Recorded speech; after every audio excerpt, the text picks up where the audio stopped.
Alterations in immunity and hematology, immune disorders.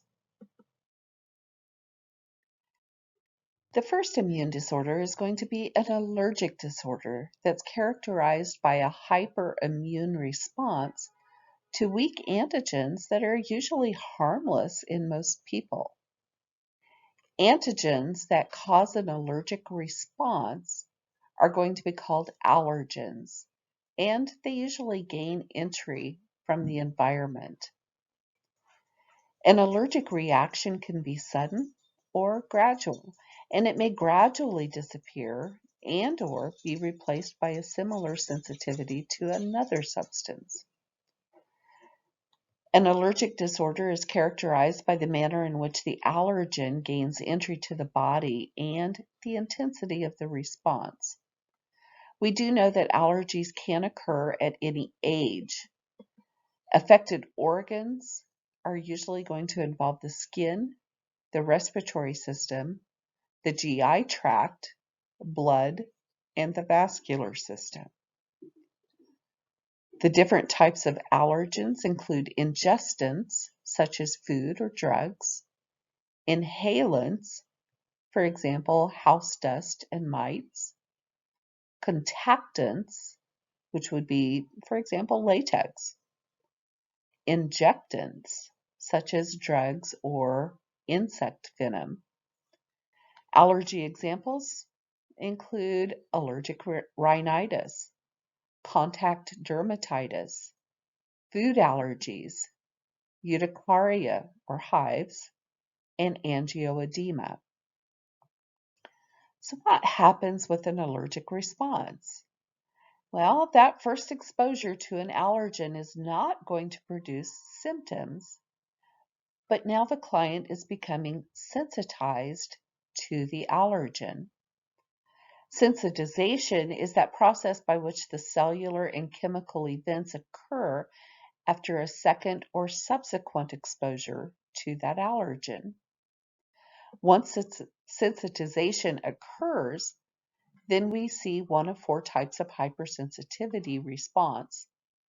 It can be immediate or delayed, and we have type 1, 2, 3, and 4. An immediate hypersensitivity response is due to antibodies interacting with allergens, and this occurs rapidly. Type 1 is going to be the most severe. It can be atopic or anaphylactic. It's going to be mediated by the immunoglobulin E antibodies, and it is the most severe. Type 2 would be cytotoxic, mediated by the immunoglobulin M or G antibodies. Type 3 is going to be immune complex, mediated by the IgG antibody. Type 1 and 2 will occur within minutes. Type 3 responses will reach a peak within 6 hours after exposure to an allergen. Anaphylaxis is a rapid and profound type 1 hypersensitivity response. There is a massive release of histamine that causes vasodilation and increased capillary permeability. Symptoms of anaphylaxis include an angioneurotic edema, which is that acute swelling of the face, neck, lips, larynx, hands, feet, genitals, internal organs. We may also see hypotension and bronchoconstriction. These clients can lose their airway due to edema. It is a true emergency. Excuse me. A delayed hypersensitivity response, or type 4, we have antigens that are initially phagocytized by macrophages. Then the sensitized T cells produce cytokines that cause that inflammatory reaction.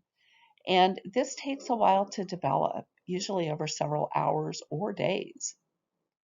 So how do we suppress that allergic response? Well, we have a release of a eosinophil chemotatic factor, which is a chemical mediator from the mast cell, and it helps suppress inflammation. We also see chemotaxis, which is the process of attracting migratory cells to a particular area of the body. Epinephrine will interfere with the release of vasoactive chemicals from those mast cells. And corticosteroids, this is a hormone that we produce naturally, and it's an anti-inflammatory hormone that blocks the synthesis of prostaglandins and leukotrienes. So clients that have allergic responses, they can experience a variety of symptoms such as shock, laryngeal edema, wheezing, stridor, tachycardia, generalized itching, hypotension, bronchospasm, and that angioneurotic edema. Excuse me. With the less severe hypersensitivity that's localized, we see watery eyes, increased nasal and bronchial secretions, sneezing, vomiting, diarrhea, hives or urticaria, itching, localized redness, dark areas under the eyes. With ingested food allergens, we can see cramping, vomiting, and diarrhea. With injectants or that venom, these are going to produce systemic and potentially fatal effects and would include shock and airway obstruction. So we can diagnose by using the radioallergosorbent blood test. We can do the scratch or prick test, patch test, or intradermal injection test, which is basically skin testing with extracts of various substances, different antigens, or elimination diets, where we're trying to establish a cause and effect relationship. Complications of clients that have inhalant allergies or allergic rhinitis may develop nasal polyps from chronic inflammation. They are going to be more prone to sinus infections or secondary pulmonary infections and asthma. Treatment used to relieve allergic symptoms will depend on the type of allergy. If the reaction is due to a sting by a bee or a wasp, etc., it is very important to remove the stinger by scraping the stinger off with like a name badge or something similar, because that venom sac that is attached to the stinger is going to continue to inject venom. Different drug therapies that we can administer would be epinephrine, steroids to decrease that inflammatory response, and antihistamines. So let's look at some antihistamines. Basically, antihistamines are going to have a drying effect on the client, so that anticholinergic effect. We have the dry mouth, blurred vision, decreased urine, constipation. Be aware that there are a couple of generations of antihistamines. The first generation would be diphenhydramine, also known as Benadryl, and it has quite a few side effects, especially sedation.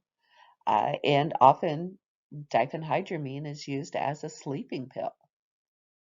The second generation would be an example of loratadine. It does cause fewer side effects, such as drowsiness. So we can have the non-drowsy formulations.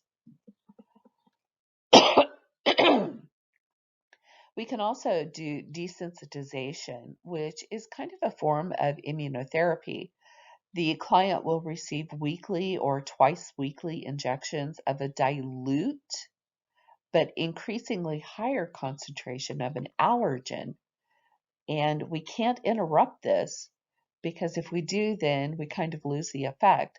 but basically it desensitizes the client to that particular allergen. And we can also do sublingual swallow immunotherapy. It is important if we see edema that we remove anything that could potentially cause constriction, such as rings from swollen fingers. It may be necessary to schedule the client for diagnostic skin tests to we should also encourage the client to avoid taking prescribed or over-the-counter antihistamines or cold preparations for at least 48 to 72 hours before they have a skin test done, because that would interfere with the results. We also need to teach clients how to use an EpiPen. EpiPens are going to come with the needle already attached. Basically, you can inject this through the clothes. You do not have to use alcohol. Usually we will inject it into the thigh muscle. So we kind of abruptly push it down onto the thigh, push the button to inject the medication, hold it for approximately 10 seconds before we remove it. If we ever if a client uses an EpiPen, they should then go to the emergency department. This is because EpiPen or epinephrine, it doesn't have a very long life, and if it is not going to be sufficient to stop the allergic response, they may require additional medications to help treat this allergic response. We can also administer the serial doses and monitor the client after desensitization injections or allergy shots, and provide client and family teaching to avoid or reduce exposure.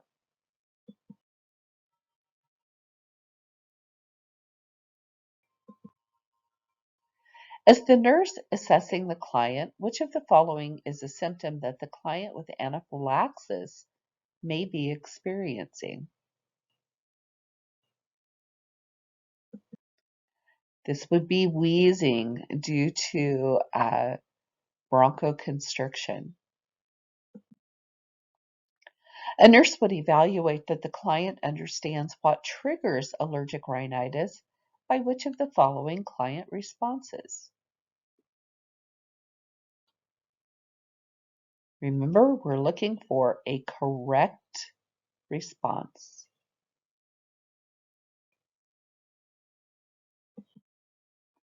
This would be airborne pollens and molds. Rhinitis is going to be the reaction in the nose. Autoimmune disorders, we have killer T cells and autoantibodies that are going to attack or destroy natural cells. These cells belong to the client, and now the client's killer T cells and autoantibodies are now destroying the self. So auto means self. These disorders are rarely cured.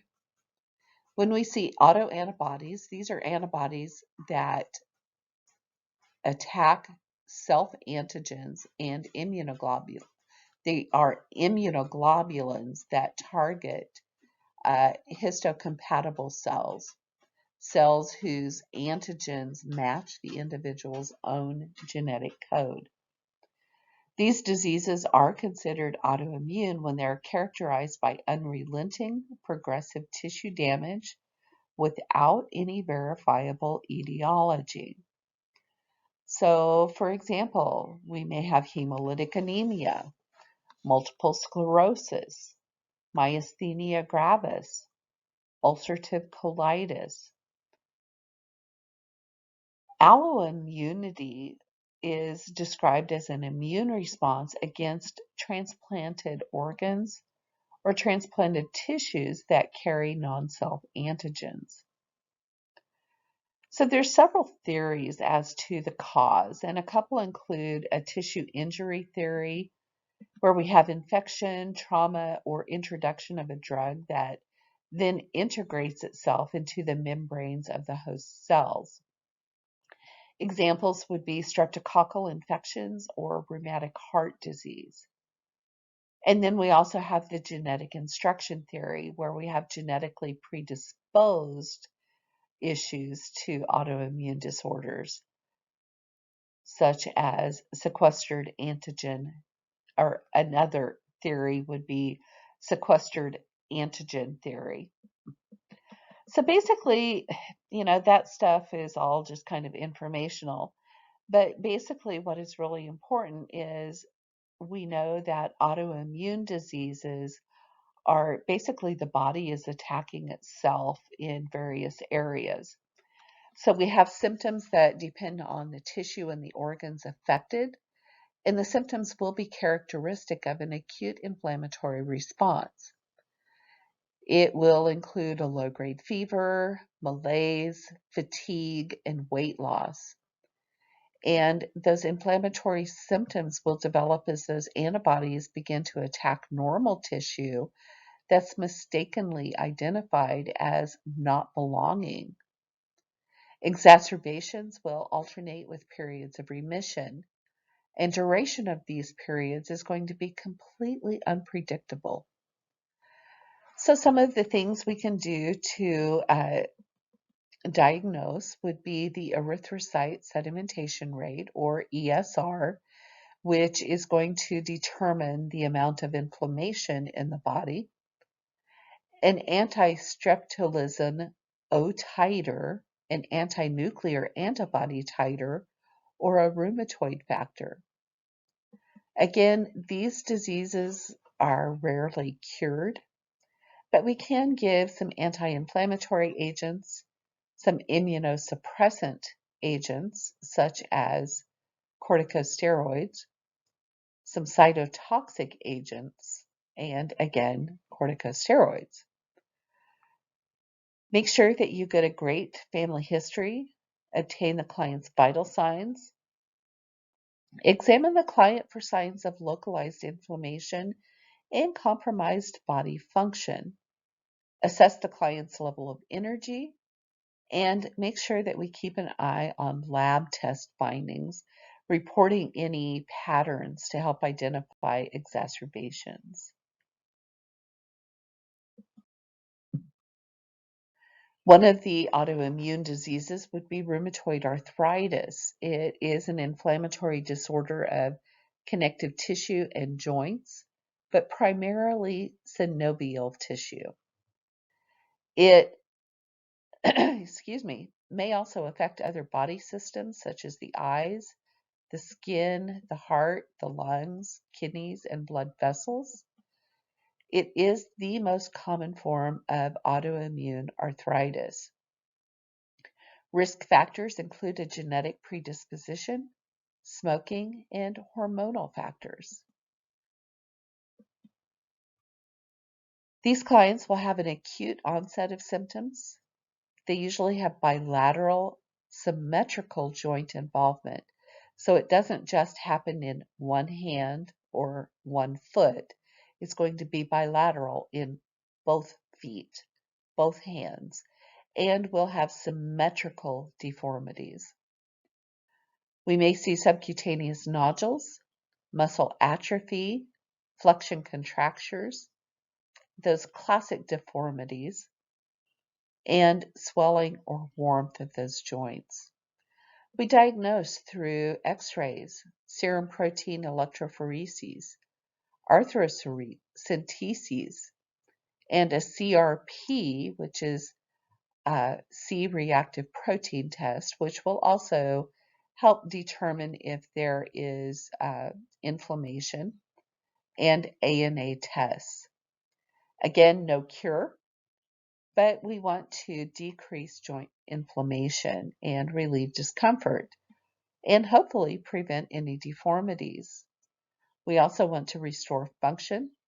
We will treat with drug therapy and non-drug therapies such as physical therapy and occupational therapy, potentially surgery in severe cases, which would be arthroplasty or synovectomy. Some of the immunosuppressants we might administer would be like Sandimmune or Gengraph. These are frequently given in the event of transplants to help prevent organ rejection. We can also administer it in some forms of arthritis or psoriasis. Again, these are some pretty significant medications. They're going to increase the risk for infections. So it also is going to increase the risk for renal impairment, etc. Corticosteroids are another immunosuppressant, and we know they have multiple adverse effects, such as moon face, hyperglycemia, psychoses, adrenal suppression, fluid retention, slowed wound healing, and weight gain. They develop those Cushingoid symptoms. Prednisone and methylprednisolone are a couple of those. We can also administer the nonsteroidal anti-inflammatory drugs, or the NSAIDs. Again, there are first and second generation medications. The biggest issue as adverse effects with these NSAIDs are going to be GI bleeds, because they can lead to potential ulcers, peptic ulcers in the stomach. These drugs would include aspirin, Toradol, ibuprofen, naproxen, Celebrex, Melacoxam.